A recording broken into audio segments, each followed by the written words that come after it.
Esse artigo, a gente costuma chamar de fake news, certo? Leila, pode-se dizer que sim, é o que a gente depreende ao ler esse artigo, que reúne o trabalho de 12 dos mais importantes pesquisadores brasileiros, entre os quais o climatologista Carlos Nobre, reconhecido internacionalmente, a professora Mercedes Bustamante, da UNB, o Raoni Rajão, da Federal de Minas Gerais, reuniu esse grupo que se debruçou e conseguiu demonstrar, usando metodologia científica, num trabalho revisado pelos pares, de que este engenheiro agrônomo da Embrapa, desde a década de 1980, Evaristo de Miranda, com a ascensão de Bolsonaro ao poder, teve absoluta sinergia, ressonância de suas ideias que inspiraram o desmonte de políticas ambientais protetivas. Evaristo de Miranda também costuma ser convidado para palestrar em eventos do segmento, me parece, mais atrasado e extremista do ruralismo brasileiro, onde há negacionismo climático, onde não se vê problema no uso intenso de certos pesticidas proibidos Brasil afora e mundo afora.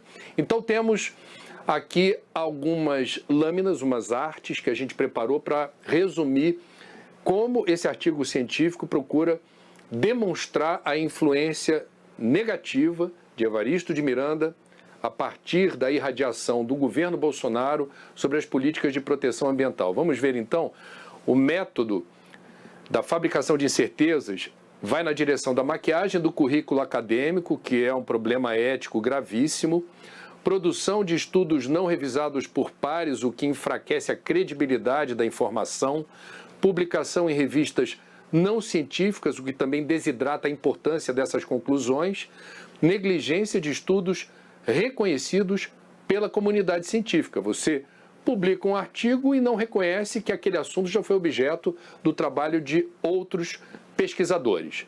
Vamos pegar agora estudo de casos, objetivamente aonde houve problemas.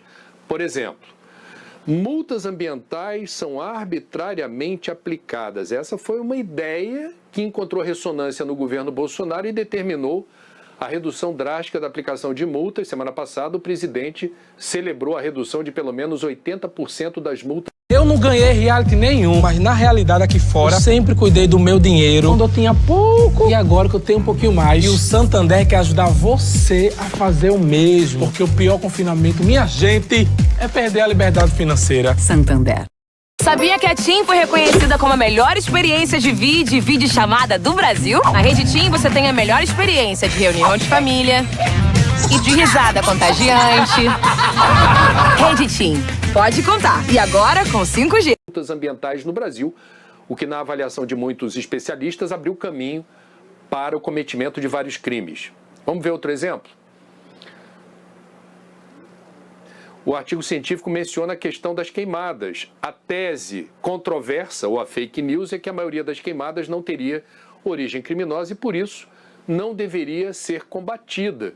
Isso explica o esvaziamento no orçamento do combate a queimadas e o esvaziamento do Preve-Fogo, perda de 30% do Pantanal no incêndio monumental sem precedentes naquele bioma. Vamos em frente. Em relação ao Código Florestal, que foi aprovado no governo Dilma, lá em 2012, as ideias controversas também encontraram ressonância.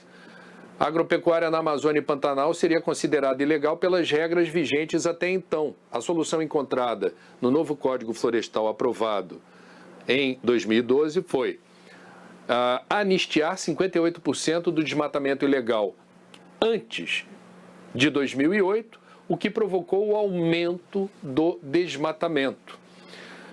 Temos ainda outro exemplo citado nesse artigo científico em relação às terras indígenas.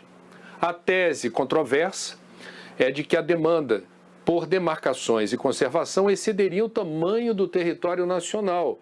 O governo Bolsonaro adotou completamente essa tese, que não tem respaldo em trabalhos publicados em revistas internacionais, e temos aqui essa violência cometida contra comunidades indígenas, que no atual governo, nos 3 anos, não houve o avanço de 1 milímetro sequer em novas demarcações, e essa ideia de que o Brasil já tem demarcação demais e que não deve haver qualquer avanço nesse sentido. Então temos hoje um artigo científico incomum, não usual. Normalmente pesquisadores e cientistas usam tempo e energia para investigar fenômenos da natureza, tentar explicar certas questões que a ciência se interessa por desvendar. E aqui esses 12 cientistas, esses 12 pesquisadores, publicaram um artigo para dizer que existe um pesquisador da Embrapa que inspirou políticas retrógradas, destrutivas, que fragilizaram a proteção do meio ambiente no Brasil.